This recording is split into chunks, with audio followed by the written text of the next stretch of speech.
when presenting petitions, it should be the matter of the petition only that is addressed. Immediately following, another member made a quite extensive presentation regarding the petition he was presenting. You did not intervene then, so why would you intervene on the issue with the member from Battleford Crowfoot? It's not because you're partisan or anything, is it? So why would you intervene on the issue with the member from Battleford Crowfoot? It's not because you're partisan or anything, is it?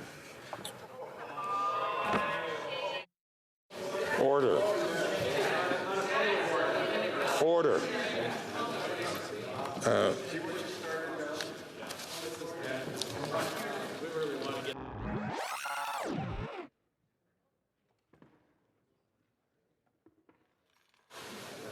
The member from Medicine Hat, Carson Warner, made a remark which accuses the chair of partisanship. That is not considered parliamentary. I invite the member to immediately stand up and to apologize, or will not be recognized by this chair. The honourable member from Medicine Hat, Warner Carson.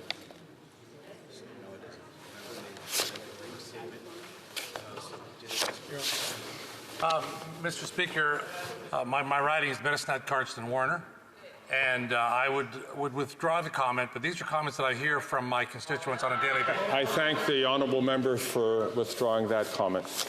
The honourable member from Sherwood Park, Fort Saskatchewan, is rising on a point of order. Thank you, Chair. I want to draw the attention of the House to an incident on December the 15th. The member for Rimouski, Nejet, Timawaskan, Les presented a petition in the House. At the end of the petition, he said, I hope that as a result of petition E4604, the Liberal government will finally understand that it needs to meet the expectations and needs of our students and researchers. I note that at that time, the Deputy Speaker objected to that statement, highlighting the rule. The Deputy Speaker said the honourable member may present only the content of the petition. He cannot present his point of view on the petition to the House. I just want to make this point because a member was about to raise a point of order on this subject. However, the Assistant Deputy Speaker at the time did not request an apology. I recall this is one incident. I think there are many instances where members have been accused of going over the line in their commentary on petitions. When that has happened, other members have raised points of order. The chair has sometimes chastened the member, encouraged the member to speed up, encouraged the member to stop.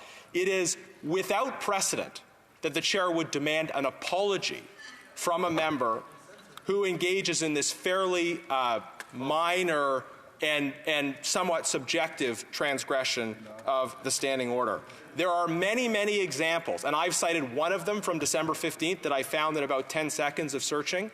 But I could find dozens of such examples where, yes, members may have gone over the line a little bit. Yes, points of order may have been raised, and the Speaker may have even said, you shouldn't do that. Remember that for next time. But it is not reasonable to simply make up a new standard and apply it to a particular member and require that member to apologize for such a minor infraction. So I hope, Chair, you will take all of that precedent into consideration and provide some clarification. Thank you. Well done, Garnet.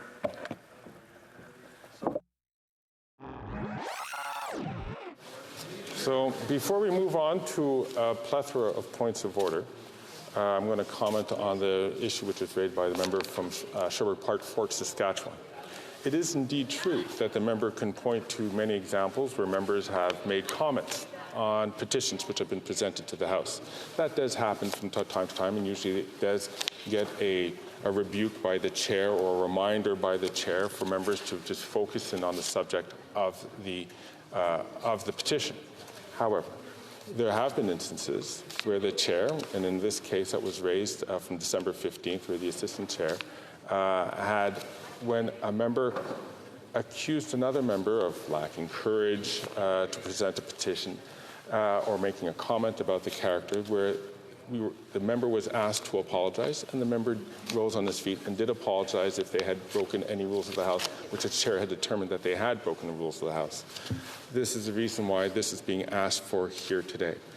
This is a matter which the chair would be pleased to come back to members with with more detailed understanding as to, or detailed observations as to what should and shouldn't be done.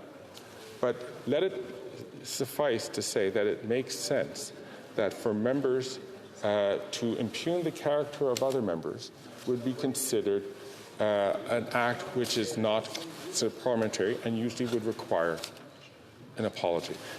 This matter is now closed on this issue.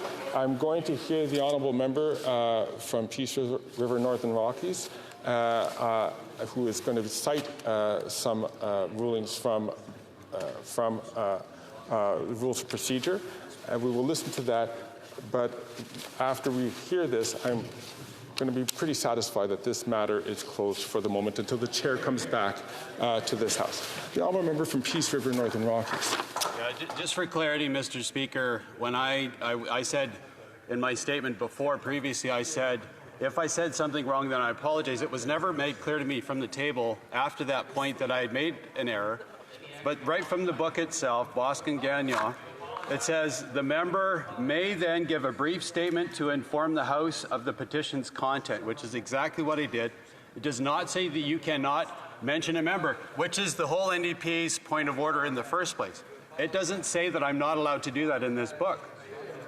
It says the member may not make a speech or enter into a debate in relation to the petition. It does say that, which I wasn't doing. I was making a brief statement about the petition, then went into the petition.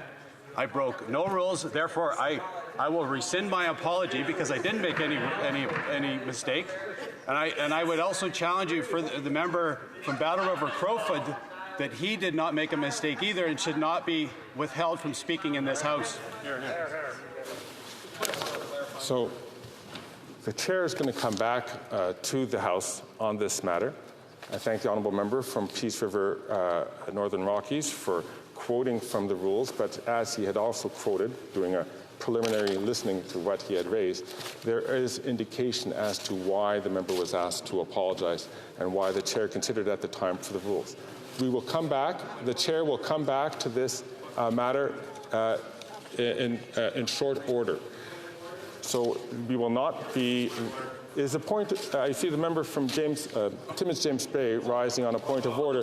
Is this similar on, is it on this matter? A request for a clarification, because you said the issue.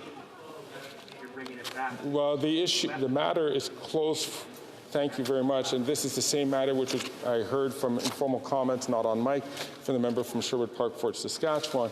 We are going to be coming back. The matter on this issue is closed. We are going to come back to the House with a fuller explanation so that members can conduct themselves with greater clarity.